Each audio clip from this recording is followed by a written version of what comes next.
नमस्कार दोस्तों, आपका हमारे YouTube चैनल क्रिएटिव मिक्स में बहुत बहुत स्वागत है।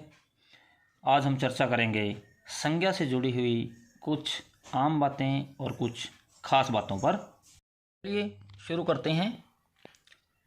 सबसे पहले देखते हैं संज्ञा का अर्थ क्या होता है। देखो, संज्ञा का अर्थ है समजवामे ज्ञा, अर्थात सम्यक ज्ञान कराने वाला। और इसका जो शाब्दिक पर्याय है वो है नाम, अर्थात एक तरीके से हम कह सकते हैं कि नाम को ही संज्ञा कहा जाता है। लेकिन नाम किसका? किसी व्यक्ति, जाति, नगर, पशु, वस्तु, भाव, गुण, दोष आदि का जो हमें सम्यक ज्ञान करवाता है या उसके नाम का जो बोध करवाता है उसे हम संज्ञा कहते हैं। तो संज्ञा के हमारे जैसे सामान्य सी बात है, छोटी छोटी कक्षाओं से पढ़ना शुरू कर देते हैं कि संज्ञा के जो है 3 भेद हैं: व्यक्तिवाचक संज्ञा, जातिवाचक संज्ञा और भाववाचक संज्ञा। लेकिन जातिवाचक संज्ञा के 2 भेद हैं, जैसे नंबर 1 है समूहवाचक संज्ञा और नंबर 2 है द्रव्यवाचक संज्ञा। तो व्यक्तिवाचक संज्ञा किसे कहते हैं? देखिए, किसी व्यक्ति या स्थान के नाम का जो बोध करवाए उसे व्यक्तिवाचक संज्ञा कहते हैं। जैसे देखो, मोहन, गंगा, दिल्ली, सोना। यहाँ पर सोना हिरणी का नाम है जो महादेवी वर्मा की लिखी हुई एक कहानी है। नंबर 2 है जातिवाचक, जहाँ एक व्यक्ति विशेष का बोध न करवाकर किसका, एक संपूर्ण जाति का बोध करवाए उसे हम कहते हैं जातिवाचक संज्ञा। जैसे पेड़ है, नदी है, पुस्तक है, कुत्ता है। तीसरे नंबर पर है हमारी भाववाचक संज्ञा। भाववाचक संज्ञा किसे कहते हैं? जो किसी भाव, गुण या दोष आदि का बोध करवाए। जैसे बुढ़ापा है, बुराई है, अपनापन है। इसके बाद हमारी जो 2 उपभेद हैं जातिवाचक संज्ञा के, समूहवाचक संज्ञा और द्रव्यवाचक संज्ञा। जैसे कि नाम से ही देखो प्रतीत होता है, समूहवाचक का अर्थ है जो समूह का बोध करवाए। जैसे सेना है, परिवार है, कक्षा है, दल है, जनता है, पुलिस है।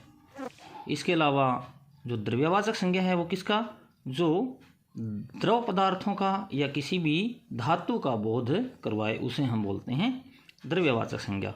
जैसे सोना है, घी है, तेल है, लकड़ी है, लोहा है, इन्हें हम द्रव्यवाचक संज्ञा कहते हैं।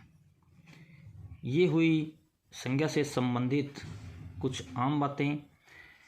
और अब हम शुरू करते हैं कुछ खास बातें, संज्ञा से जुड़ी हुई कुछ खास बातें। यदि अभी तक आपने हमारे चैनल को सब्सक्राइब नहीं किया है तो इसी प्रकार की जानकारी पाने के लिए चैनल को सब्सक्राइब करें, वीडियो को लाइक करें और कमेंट करें। शुरू करते हैं कुछ खास बातें। नंबर 1, संज्ञा के जो विकारक तत्व हैं वो होते हैं लिंग, वचन और कारक, अर्थात इन तीनों के कारण संज्ञा में विकार पैदा होता है।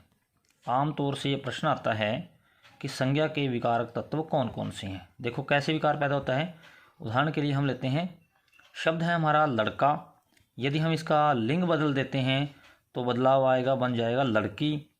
यदि हम इसका वचन बदल देते हैं तो बदलाव आता है और बनता है लड़के। और यदि हम इसका कारकीय प्रयोग करते हैं तो लड़का से बनता है लड़कों। इसलिए तीनों तत्वों के कारण संज्ञा में बदलाव होता है। नंबर 2, भाववाचक जो संज्ञाएं हैं वो अनुभवजन्य होती हैं, अर्थात इनको केवल अनुभव किया जा सकता है। ये अस्पर्शी होती हैं, अर्थात इनको छुआ नहीं जा सकता। नीचे भाववाचक संज्ञाएं लिखी हुई हैं, क्रोध है, प्रेम है, घृणा है, उमंग है आदि अनेक भाववाचक संज्ञाएं हैं, लेकिन उनको हम छू नहीं सकते, केवल उनको अनुभव किया जा सकता है। नंबर 3 है, कुछ भाववाचक संज्ञाएं जो हैं वो स्वतंत्र होती हैं। जैसे उदाहरण अभी दिया हमने, क्रोध है, प्रेम है, घृणा है, उमंग है। नंबर 4 है, कुछ भाववाचक संज्ञाएं प्रत्ययों के योग से बनती हैं। जैसे मीठा जुमा में आस से बना मिठास, मानव जुमा में ता से बना मानवता। बच्चा जमा पन से बना बचपन, और सच्चा जमा आई से बना सच्चाई। भाववाचक संज्ञाएं जो है वो 5 प्रकार के शब्दों से बनती हैं। प्रश्न आता है कई बार कि भाववाचक संज्ञाएं कितने प्रकार के शब्दों से बनती हैं, तो वो 5 प्रकार के शब्द हैं। नंबर 1 है जातिवाचक संज्ञा। जातिवाचक संज्ञा से बनती है देखो लड़का से लड़कपन, मित्र से मित्रता। सर्वनाम से बनती हैं जैसे अपना से अपनापन, मम से ममता, स्व से स्वत्व। विशेषण से बनती हैं बुरा से बुराई, काला से कालिमा, और भी अनेक इसी प्रकार की भाववाचक संज्ञाएं जो है बनाई जाती हैं। क्रिया से बनती हैं पढ़ना से पढ़ाई, खेलना से खेल। अव्यय से बनती हैं दूर से दूरी, धिक से धिक्कार। नंबर 6 है भाववाचक संज्ञा, द्रव्यवाचक संज्ञा, समूहवाचक संज्ञा। जब इनको हम बहुवचन में प्रयोग करते हैं तो वे भाववाचक या द्रव्यवाचक या समूहवाचक न रहकर जातिवाचक संज्ञाएं बन जाती हैं। जैसे बुराइयों से बचो, तो बुराई भाववाचक संज्ञा है, लेकिन जब इसका प्रयोग बहुवचन में हुआ है तो यहाँ पर ये जातिवाचक संज्ञा बन गई है। इसी प्रकार दोनों सेनाएं युद्ध के लिए तैयार खड़ी हैं, तो सेना समूहवाचक संज्ञा है, लेकिन जब भी प्रतियोगी परीक्षा में प्रश्न आता है तो वहाँ आपको समूहवाचक और जातिवाचक दोनों ही विकल्प मिलेंगे। तो हम समूहवाचक को निशान न लगाकर जातिवाचक को निशान लगाएंगे, क्योंकि यहाँ कोई भी भाववाचक संज्ञा, समूहवाचक संज्ञा या द्रव्यवाचक संज्ञा जब भी बहुवचन में आती है तो वो जातिवाचक संज्ञा बन जाती है। जैसे नीचे वाला उदाहरण देखिए, इस घर के दरवाजे कई प्रकार की लकड़ियों से बने हैं। अब वैसे तो लकड़ी द्रव्यवाचक संज्ञा है, लेकिन यहाँ ये द्रव्यवाचक न होकर पूर्ण रूप से जातिवाचक संज्ञा बन गई है। नंबर 7 है संज्ञा वाक्य में उद्देश्य का कार्य करती है और उसे सार्थक बनाती है। जैसे उदाहरण देखिए, मोहन दौड़ता है, कपड़ा महंगा हो गया है।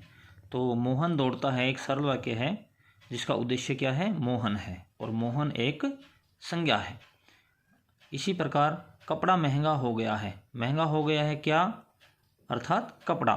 तो ये वाक्य में उद्देश्य के रूप में प्रयोग होता है, अर्थात जितनी भी संज्ञाएं होती हैं वो वाक्य में उद्देश्य का कार्य करती हैं और उसको सार्थक भी बनाती हैं। सार्थक कैसे बनाती हैं देखिए, वह पढ़ता है, तो हमारा एक मन में एक प्रश्न रहता है कि क्या पढ़ता है, यानी वाक्य का जो तत्व होता है आकांक्षा।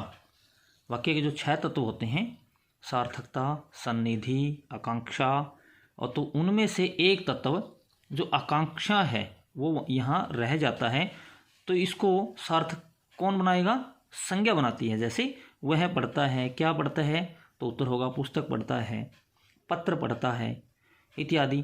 तो नंबर 2 है जैसे पेट्रोल से चलती है, तो हमारा एक दिमाग में प्रश्न आता है कि क्या चलती है, तो पेट्रोल से क्या चलती है, गाड़ी चलती है, कार चलती है, मोटरसाइकिल चलती है, अर्थात तो ये सारी चीज़ें क्या हैं, संज्ञा हैं।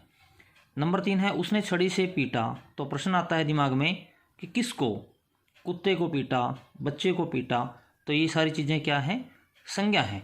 और यदि प्रतियोगी परीक्षा में ये प्रश्न आता है कि संज्ञा जो है वाक्य में किस प्रकार का कार्य करती है, तो हमारा उत्तर होगा ये उद्देश्य का कार्य करती है और वाक्य को सार्थक बनाती है।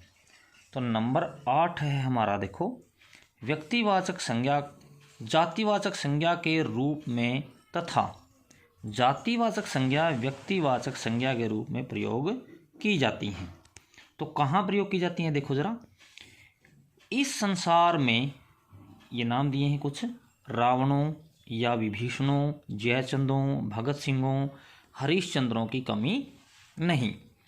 तो वैसे तो ये नाम है, रावण है, विभीषण है, जयचंद है, तो ये व्यक्तिवाचक संज्ञा है, लेकिन जब ये किसी एक व्यक्ति विशेष के लिए प्रयोग न होकर किसी एक संपूर्ण जाति का बोध करवाए तो वहाँ पर ये व्यक्तिवाचक न होकर जातिवाचक संज्ञाएं बन जाती हैं।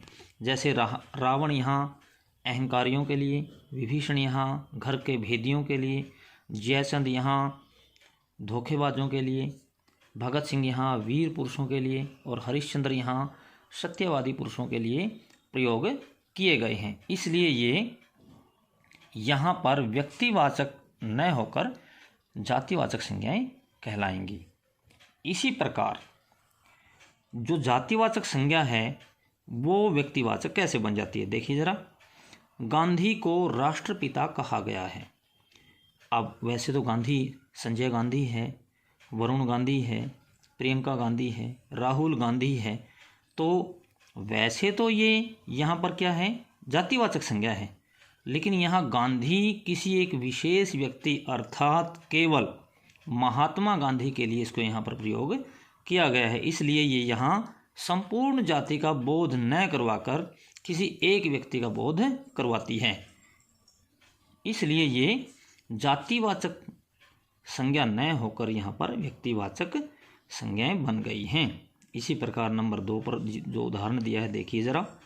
पुरी की रथ यात्रा बहुत सुंदर होती है।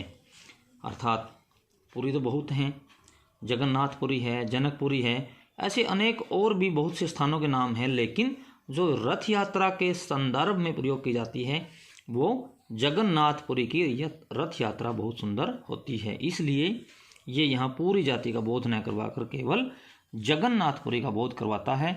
इसलिए यहाँ पर ये जातिवाचक संज्ञा न होकर व्यक्तिवाचक संज्ञा कहलाएगी। उम्मीद है कि आपको ये वीडियो ज़रूर पसंद आई होगी।